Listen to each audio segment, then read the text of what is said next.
First impressions count for a lot, but unlike most entertainment, gamers are increasingly accustomed to titles getting better over time, completely upending expectations if enough care and attention is put in eventually. Sometimes entire game structures get upended, but some of the best games of all time took their sweet time getting off the starting block, asking you to put up with a lot before things really got going. I'm Scott from WhatCulture.com, and these are the 8 worst opening levels that almost ruined great video games. Number 8. The Hospital. Metal Gear Solid 5. With the promise of a stunning open world to explore, some of the most adaptable and robust game mechanics we've ever seen, and the ability to ride a horse that comes with a poop button, the last thing anyone wanted was to spend 45 minutes crawling around a hospital floor while a scripted fire demon breaks loose around them. Obviously, it's to be expected that a Metal Gear Solid game will be split between gameplay and cutscene, but gameplay needs to be compelling if we're going to stay interested, especially if it's been 7 years since the last installment. Well, like many a cinematic slow crawl segment, here's looking at you, Destiny 2, this hospital section fails to show off any of the content anybody was actually here for. After about an hour of this, you're finally free to enjoy what is literally one of the most playable and experimentally enjoyable open world games of all time,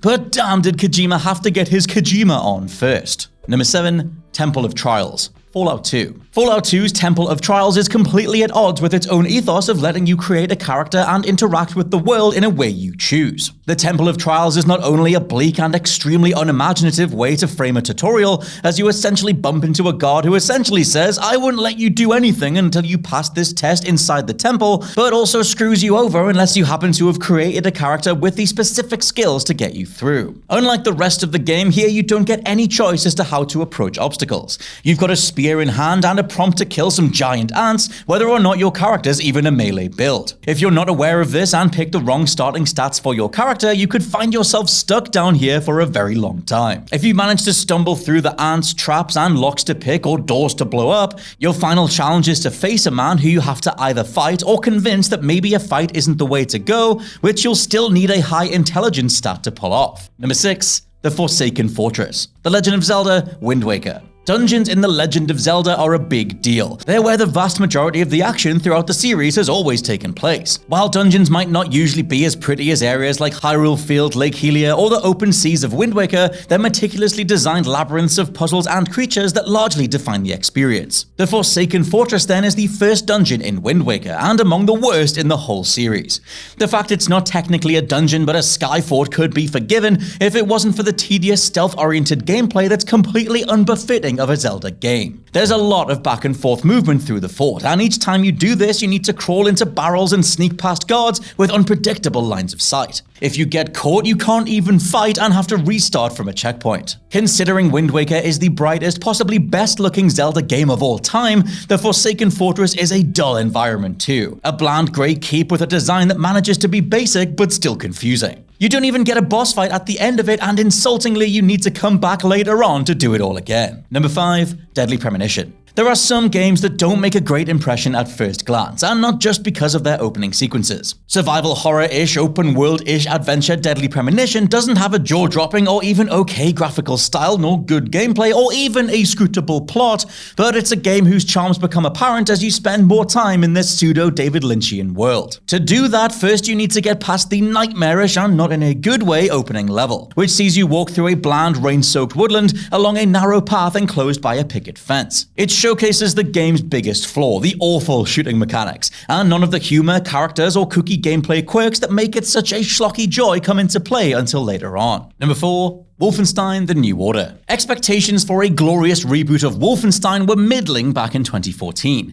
The previous game in the series was a generic mindless shooter, lowering expectations for New Order to be anything different. Thankfully, it very much was, with varied, well-balanced gameplay, a solid story, great voice acting, and a unique alternate history vision of the 60s where the Nazis had won the war. But you'd never have guessed any of these qualities from the opening, which features every cliché in the book for the first-person shooter genre. It starts with an on-rail sequence where you're sitting in a turret, gunning down swarms of enemy planes, followed by a heavily scripted D-Day landing before you blast your way through grey corridors filled with somewhat cybernetic Nazis. Almost none of the fun abilities you get later are available, sightlines from enemies mean you'll be sheared to ribbons if you attempt dual-wielding anything, and after 10 minutes it almost feels like a Killzone campaign or something. Stick with New Order though, and it turns into an incredibly recommendable, identifiable shooter with some awesomely tactical gameplay options. Number 3. The intro. Okami. The beautiful, painterly platformer Okami was always one of the most underappreciated games on PlayStation 2. Though now it's received a gorgeous HD upscale that looks stunning on something like an OLED Switch, many people are checking it out all over again. What they're also checking out is a terrible stop-start prologue, where protagonist Amaterasu is constantly jumping between moments of gameplay and large, unskippable segments of story in a way that just puts you off. Every time you're about to get the hang of the controls, up comes another text prompt or interruption. Characters aren't voiced, so the text is vocalized using sound effects. This will be fine in short bursts, but when you're listening to this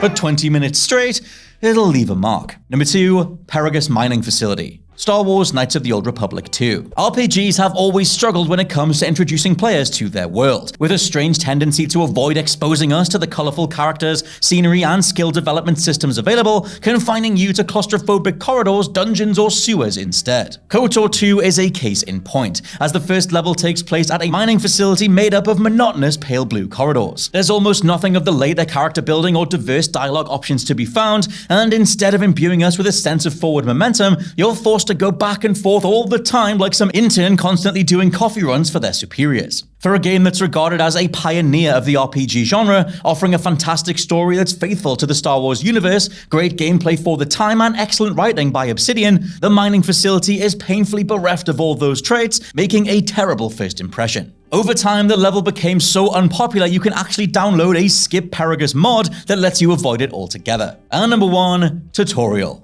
Driver. The level that arguably killed the entire franchise and etched itself into the minds of millions in the worst possible way, Driver's legendarily terrible tutorial feels like only a fraction of players saw it through. In contrast to letting you loose with the game's awesome, damn near revolutionary for the time driving physics across a huge map, the tutorial confines you to a grim underground car park, where you're stuck until you complete a checklist of not-so-easy car maneuvers that should really be taught to you gradually across the game, not mandated from the start. In this forsaken car park, you're not given any pointers, and are simply told to do things like slalom. Turns out it means juking between the car park's pillars, or you might need to pull off a perfect reverse 180-degree turn, all within the same time limit. Do all of this within that time limit, or you literally can't play the game. Personally, I loved Driver, and especially Driver 2 after all this, but what a way to debut an IP. And those are our picks for the worst opening levels that almost ruined great video games. Let me know your favorites down in the comments below, and please subscribe to the WhatCulture Gaming Podcast.